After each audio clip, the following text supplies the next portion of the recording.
The electricity surged through Judge Elena Graves' body before she could even process what was happening. One moment, she was maintaining order in her courtroom. The next, she lay convulsing on the floor, her judicial robe tangled around her as Officer Ryan Calloway stood over her, his taser still aimed at her chest. In her 15 years on the bench, she had faced countless threats, but never expected a police officer to attack her in her own courtroom. Today's story reveals how one judge's determination to hold a corrupt officer accountable unleashed a chain of events that would shake the entire justice system. As Elena's vision blurred and her muscles seized, one thought crystallized through the pain. This wasn't just about her anymore. Calloway had finally revealed his true nature in front of dozens of witnesses, and she would make sure the world saw exactly who he was. But what happened next would stun everyone, even those who thought they had seen it all. The real question wasn't whether justice would be served. It was whether the system Calloway had manipulated for so long was finally ready to hold one of its own accountable. Judge Elena Graves stared at her reflection in the hospital room window, her fingers still trembling from the aftershocks. The medical chart said she'd be fine, but the fury burning inside her wouldn't let her rest. Every muscle ached, reminding her of the moment Officer Calloway had stripped away her dignity in front of the entire courtroom. 20 years of building respect in the justice system, shattered by 50,000 volts of raw power. Administrative leave, she muttered, reading the news headline on her phone. They're giving him a vacation for assaulting a judge? Her colleague, Miranda Hayes, stood in the doorway, arms crossed, rage simmering beneath her professional exterior. The video's everywhere, Miranda said quietly. 3 million views and climbing. People are demanding answers. This time, he can't hide behind his badge. She paused, studying Elena's face. The question is, are you ready for what comes next? Elena's mind flashed back to the countless cases she'd seen cross her bench. Young black men with bruises they claimed came from Calloway, complaints that mysteriously vanished, evidence that never made it to trial. She had worked within the system, believing justice would prevail. Now she understood. Sometimes justice needed more than faith. It needed warriors. The protests started small but grew like wildfire. Each day brought new revelations, tampered body cam footage, buried complaints, witnesses finally finding the courage to speak. Calloway remained untouchable, giving smirking interviews about feeling threatened in her courtroom.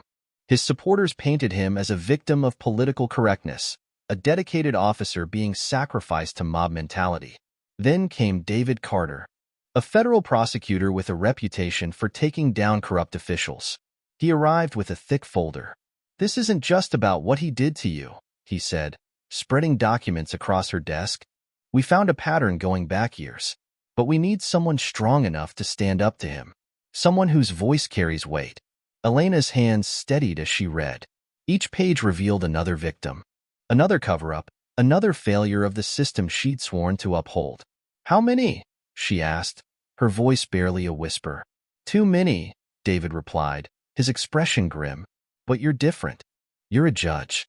When you speak, people listen. And more importantly, you're not afraid of him." The trial became a battleground. Calloway sat with the same arrogant posture he'd shown in her courtroom, certain his shield of immunity would hold. But this time was different. This time, his victims filled the gallery, mothers clutching photos of beaten sons, fathers bearing scars from resisting arrest, children who had watched their parents humiliated by a man drunk on power. A young man with a visible limp took the stand, his voice steady despite his trembling hands. "Officer Calloway told me no one would believe me," he testified, eyes locked on his tormentor. "He laughed while he hurt me, said it was just another day at work. I was 17. Calloway's smirk finally cracked when the evidence mounted. Surveillance footage showing brutal beatings, forensic reports contradicting his statements, fellow officers breaking their code of silence. The man who thought himself untouchable watched his world crumble, piece by damning piece.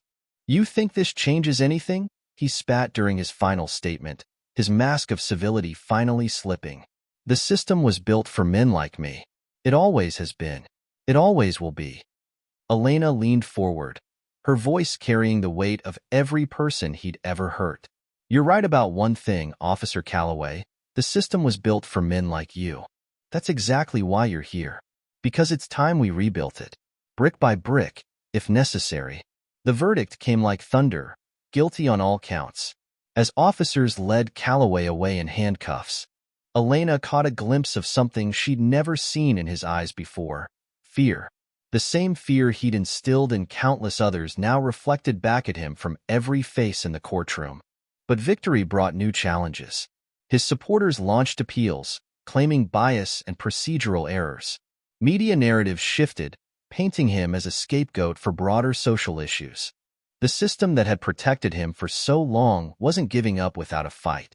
"They filed for early bail," David warned, dropping another stack of papers on her desk. "They're hoping public interest will fade, that people will move on to the next outrage. It's their favorite tactic." Elena stood at her office window, watching protesters fill the courthouse steps. Their signs told stories of other victims, other officers, other crimes swept under the rug. "Then we make sure it doesn't fade," she declared. "Every victim, every story, every piece of evidence, we put it all in the light. No more shadows for them to hide in." The bail hearing became another battlefield. Calloway's lawyers painted him as a victim of mob justice, a dedicated public servant sacrificed to appease public anger.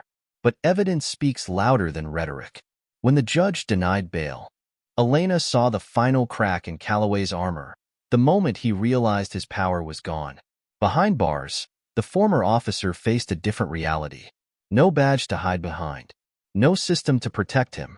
Just another inmate surrounded by men who knew exactly who he was and what he'd done. The hierarchy he'd exploited for so long meant nothing within these walls. The ripples spread through the department. Other officers faced scrutiny.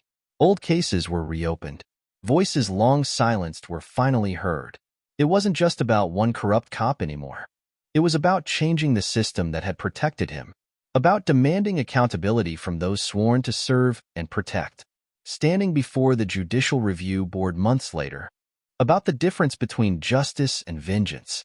"Justice isn't just about punishing the guilty," she testified, her words echoing through the chamber. "It's about protecting the innocent. It's about making sure no one is above the law, especially those sworn to uphold it. Because a badge isn't a shield from consequence. It's a promise to be better." 1 year later, Judge Elena Graves stood in her chambers, adjusting her robes before heading into court. Her eyes caught the framed newspaper headline on her wall: "Justice Prevails. Reform Sweeps Police Department." But it wasn't the headline that made her pause. It was the small photo beneath it, showing that young man with a limp, now leading a community oversight board. Her phone buzzed. Another message from Miranda. 3 more officers facing charges.